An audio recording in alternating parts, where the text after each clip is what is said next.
Hey, what's up? This is Ricardo, and in this video I'll show you how to remove the cooling fan from a Dell Inspiron 13 version 7373.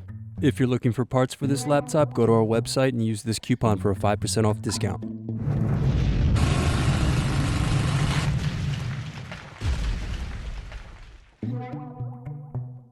Unscrew and remove bottom base.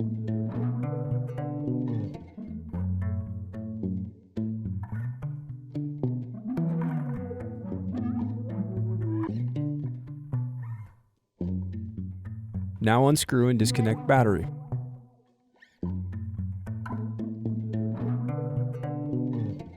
Now unscrew and disconnect cooling fan.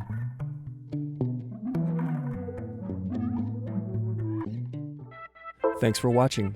Don't forget to like and subscribe if you enjoyed this video.